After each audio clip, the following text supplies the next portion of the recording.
नमस्कार बंधुगण। आम हिंदू शास्त्र रे मयूर पर अनेक महत्व रही।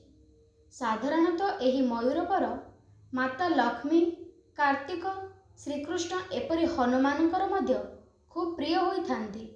अनेक लोक एहांकु घर सजैबा पई व्यवहार करुथिबा बेले किछि लोक एहाकु निजर बहिरे रखिथांती, किंतु एहार आम वास्तु दोष को मध्य ठीक करिथाए। तेणु आजिकार एही लेखारे आमे घरर केउ चारोटी जगार मयूर पर रखिले वास्तु दोषटी ठीक होइथाए सेही विषय रे कहिबु। अनेक समय रे जीवन रे ग्रह मानकर प्रभाव पड़िथाए। शनिदेवंक खराब प्रभाव पड़िथिबा बेले तेबे एक मयूर पर नहीं 21 थर ओम शनिश्चय नमः जप करी पानी रे मयूर पर को हालुका बुड़े घर सारा छिंचन करंतु एवं तापरे सेही पर को एपरि स्थान रे रखि दियंतु जेउंठे कहार नजर पड़िबो नाही। अनेक समय रे घर को आकस्मिक समस्या आसीथाए एवं रोजगार करथिबा अर्थ खर्च होई जाए। ए परिस्थिति रे घरर मुख्य द्वार भीतर पटु गणेशंक मूर्ति लगांतु। एपरि गणेशंक पिठी बाहर दिग को रहिबो, कारण भगवान गणेशंक सुलभ पिठी रे दारिद्रता रही थाए। एहा परे भगवान गणेशंक मुंडरे 3टी मयूर पर लगांतु, देखिबे सब समस्या दूर हो जिवो। जदि आपणक जातक रे राहु दोष रही तेबे निजर स्पर्श रे किंबा पॉकेट रे मयूर पर रखंतु। एहा द्वारा राहु दोष दूर हेबा सहित कार्य रे आसुथिबा बाधा मध्य दूर होई जिवो। जदि आपण भाबुछंती जे घर उपरे कौनसी खराब नजर पड़ुछि तेबे घरर मुख्य द्वार एक मयूर पर लगांतु, जेपरि ताहा समस्तंक दृष्टिगोचर हेबो।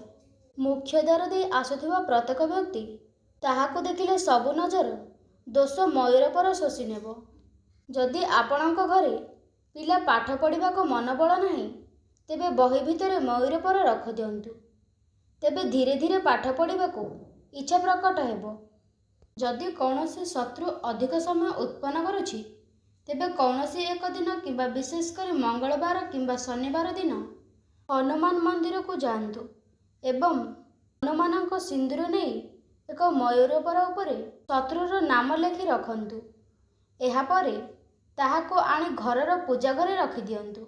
आगामी दिन सकाळु ताहाको नहीं प्रवाहित जल रे भसाई दियंतु एवं पछकु न बुली घर को पलाई आसंतु, देखिबे शत्रु शांत होई जिवो।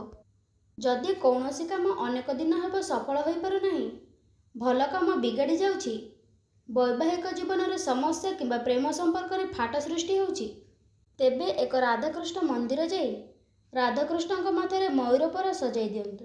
ताहाको समिति 40 दिन रहिबाको दियंतु एवं 40 दिन परे ताहाको आनी शोइबा कक्ष रे रखि दियंतु, देखिबे सब समस्या दूर हो जिवो।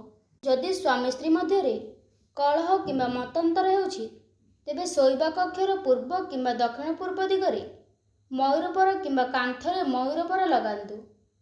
वैवाहिक जीवन रे सब समस्या दूर हो जिवो। जदि आपणक छोट पिला अछि एवं बारंबार नजर लागुछि तेबे तकिया तळे किंबा तार बेड तळे मयूर पर रखि दियंतु, देखिबे आउ नजर लागिबो नाही। जदि आपणक घरे नाचुथिबा मयूर पेंटिंग रखंती तेबे घर खुशी मुहूर्त एवं धन संपत्ति वृद्धि हुए। एहा सहित जदि आपण घरे श्रीकृष्णक मूर्ति सहित बंशी एवं मयूर पर रखंती तेबे संपर्क रे मधुरता आसीथाए।